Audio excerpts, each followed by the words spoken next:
Hello my shining stars, welcome back to the galaxy of electrical engineering. So आज की video में हम topic number 2 that is performance of transmission line को discuss करेंगे and this is the part 1। So let's begin the video.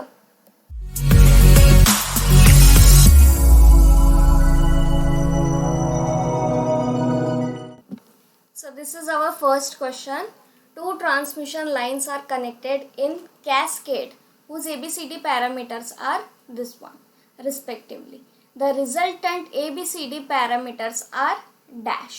So यहाँ क्या दिया गया है? Here we have been given कि दो ट्रांसमिशन लाइन्स है और वो कैस्केड फॉर्म में कनेक्टेड है. ठीक है. सो कैस्केड मतलब back to back connection.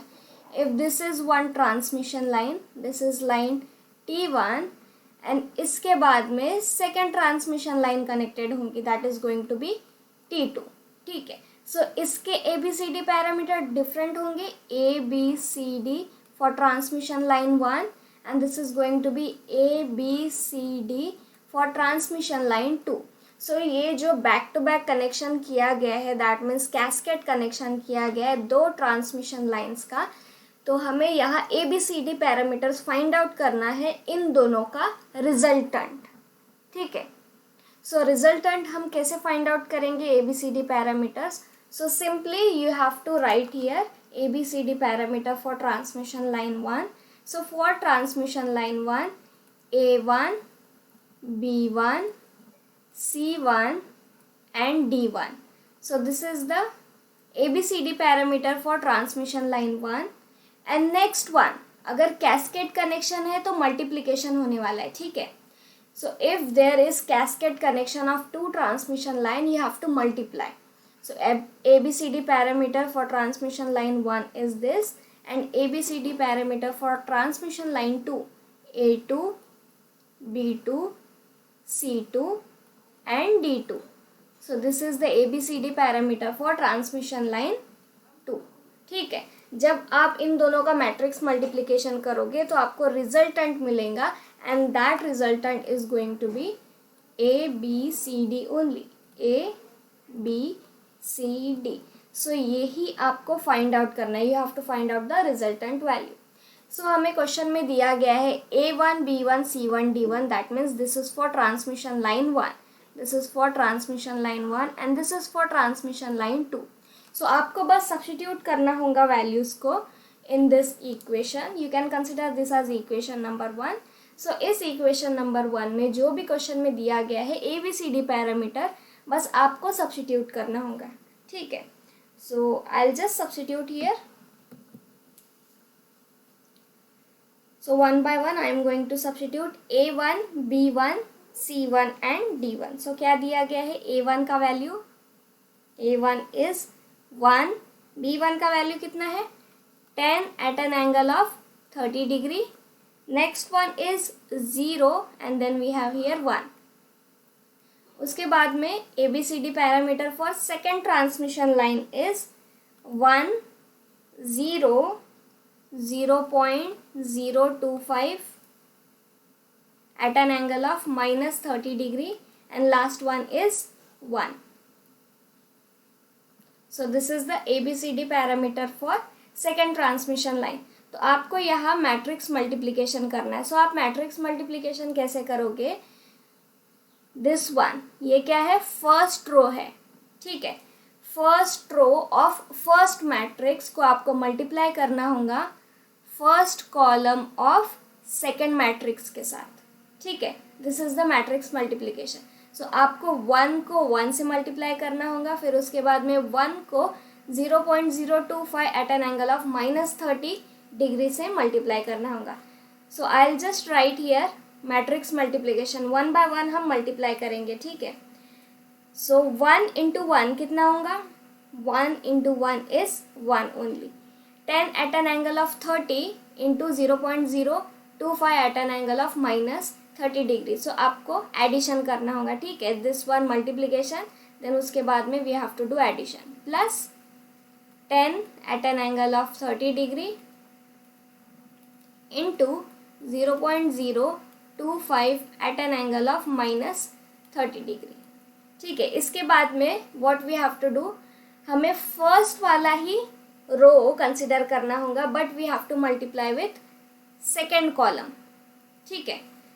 So here I will just write 1 into 0 plus now this one 10 at an angle of 30 degree into 1.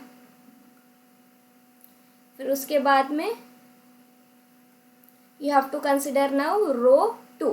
so second row को आपको मल्टीप्लाई करना होगा, पहले तो फर्स्ट कॉलम के साथ और बाद में हम सेकेंड कॉलम के साथ मल्टीप्लाई करेंगे. ठीक है. सो 0 into 1 is equals to 0. 0 into 1 is equals to 0 हो गया. now 1 into 0.025 at an angle of minus 30 degree. so plus 0.025 at an angle of minus 30 degree. next one is 0 into 0 is 0 and last one is 1 into 1 is 1. so this is our matrix multiplication. so आपको अभी इसे simplify करना होगा. ठीक है. so आप इसे simplify कीजिए and after simplification what you are going to get? you are going to get this value. so A, B, C, D, this is the resultant ABCD parameter of two transmission line is equals to 1.25, 10 at an angle of 30 degree, 0.025 at an angle of minus 30 degree and last one is 1.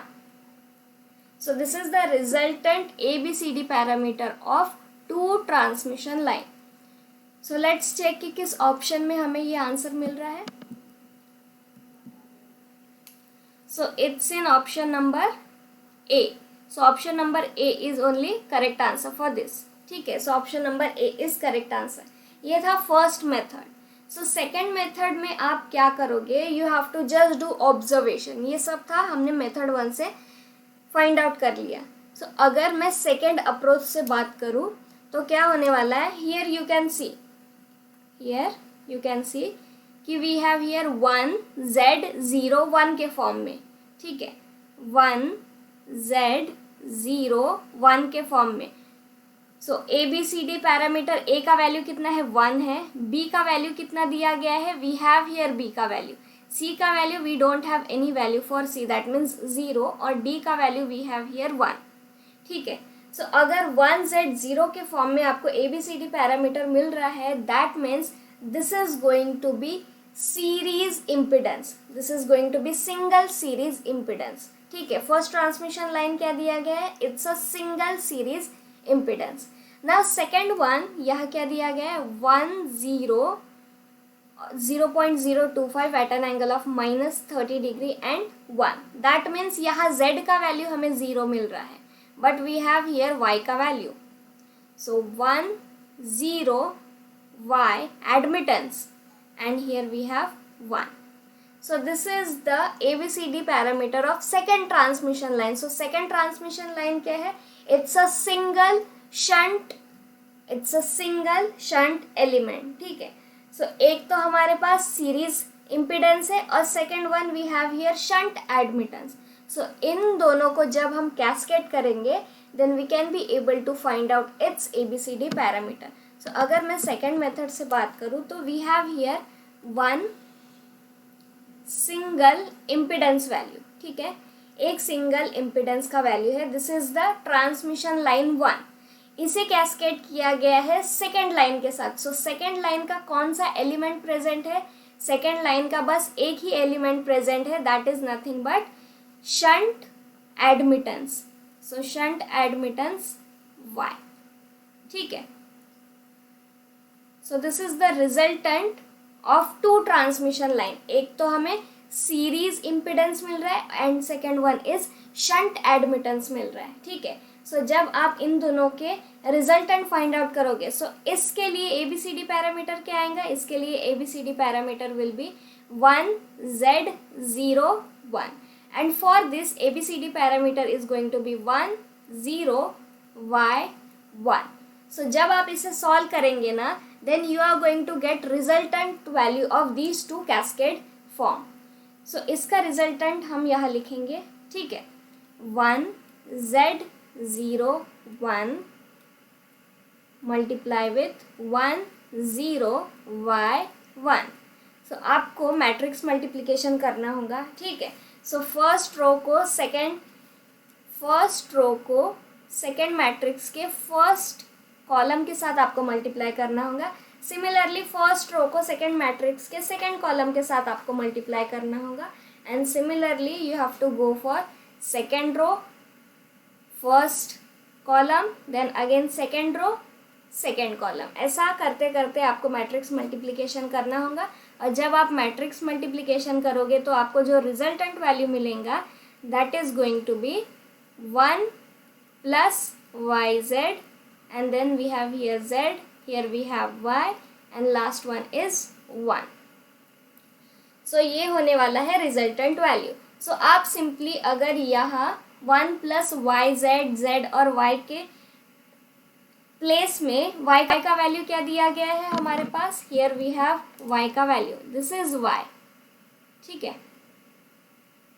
so this is the value of y और z का value क्या है, this is the value of z। सो जहाँ जहाँ y होगा वहाँ वहाँ आपको y का वैल्यू सब्स्टिट्यूट करना होगा, जहाँ जहाँ z होगा वहाँ वहाँ आपको z का वैल्यू सब्स्टिट्यूट करना पड़ेगा।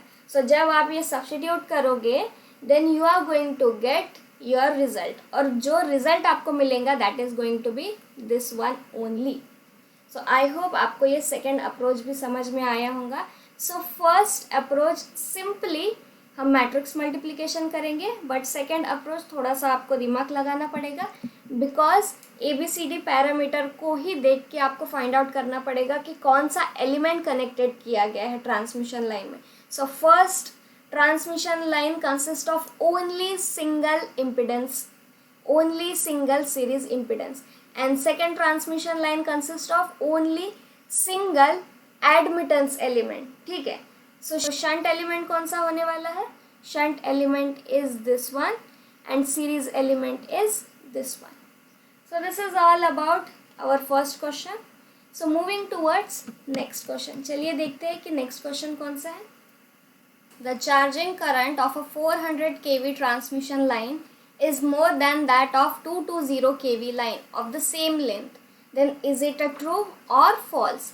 सो हमें ये देखना है कि ये ट्रू है या फिर फॉल्स है जो स्टेटमेंट दिया गया है, ठीक है। सो चार्जिंग करंट के लिए हमें फाइंड आउट करना है। सो चार्जिंग करंट का फॉर्मूला क्या होता है?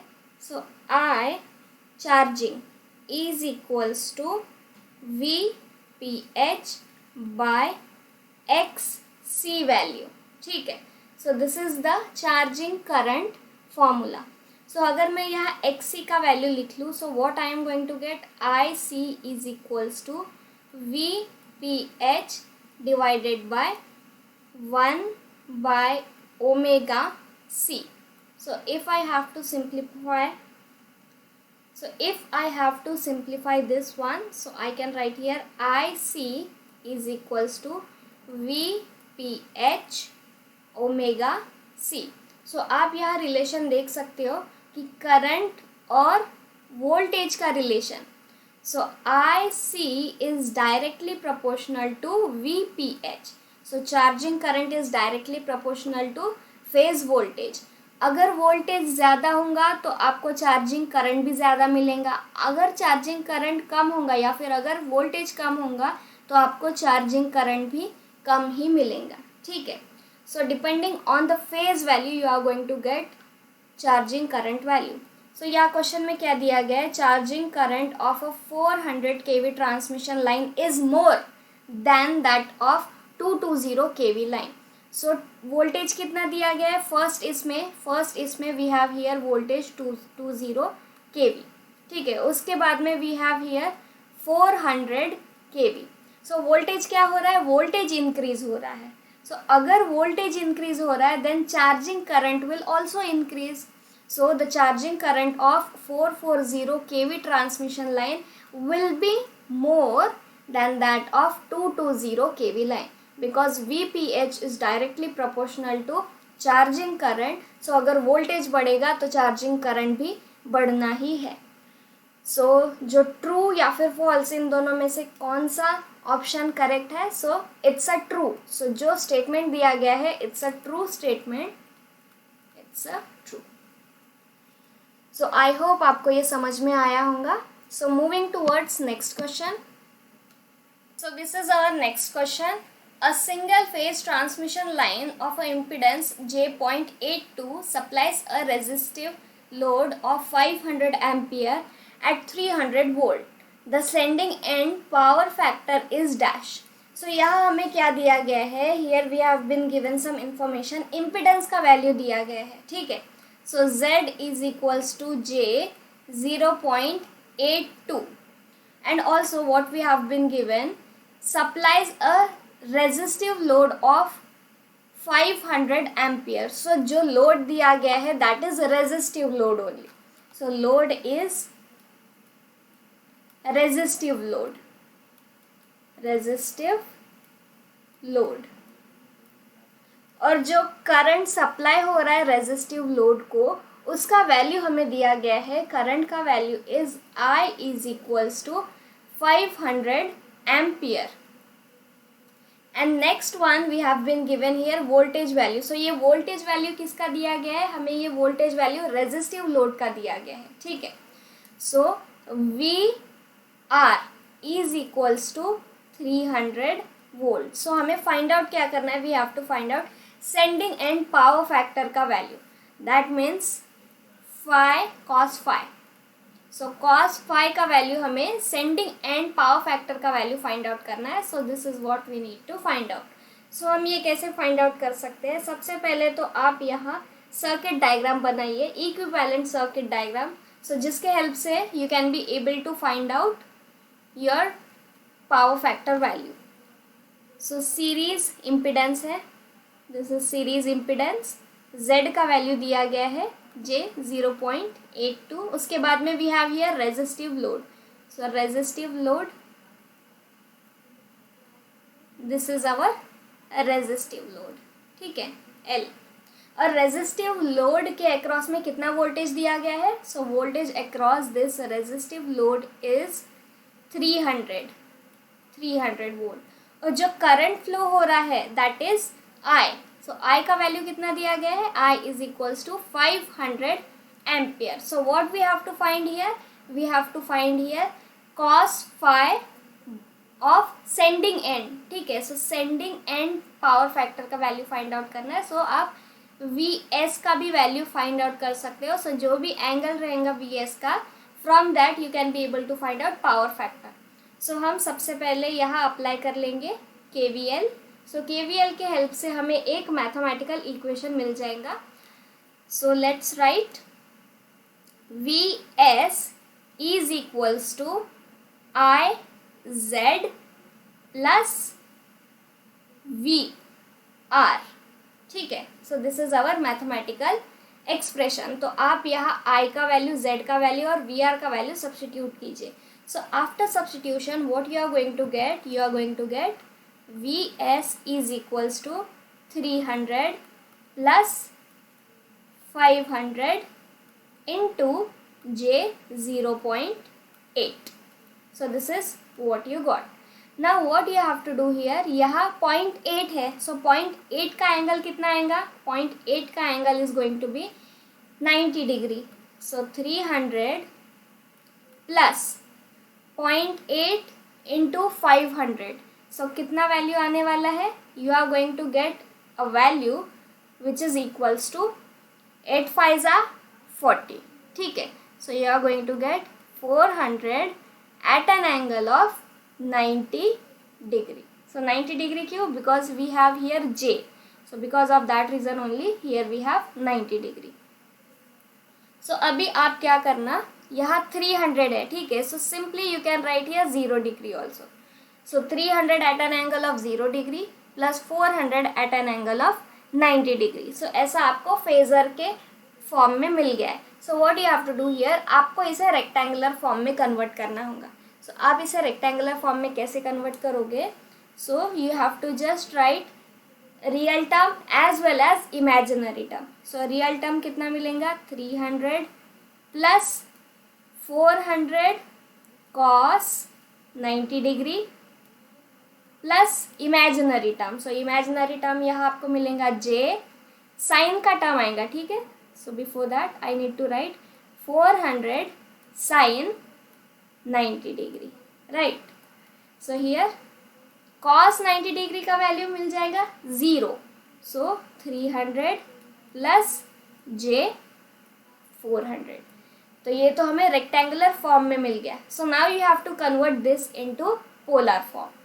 सो VS is equals to 500 at an angle of 53.13. और ये जो आप एंगल देख रहे हो, this is the angle between voltage and current. ठीक है, this is the angle between voltage and current. So power factor का वैल्यू आप कैसे फाइंड आउट करोगे? So power factor is nothing but cos phi is equals to cos 53.13. So cos 53.13 का value आता है 0.6. So it's a 0.6 lag. क्यों lag? Because reference value, current का value अगर आप यहाँ 500 at an angle of 0 degree consider करोगे, so here will be having I and voltage is going to lead. So voltage और current के बीच में कितना एंगल है? It's nothing but 53.13. So it's a lagging. क्यों lagging? कौन लैग कर रहा है? करंट लैग कर रहा है. ठीक है, so that's why it's 0.6 lag. So option number D is only correct answer for this. So I hope आपको ये समझ में आया होगा. So this is all about the video. अगर आपको वीडियो अच्छा लगा हो तो प्लीज़ वीडियो को लाइक कीजिए, शेयर कीजिए और मेरे चैनल को सब्सक्राइब कीजिए. And also hit the bell icon for further notification. So thank you guys.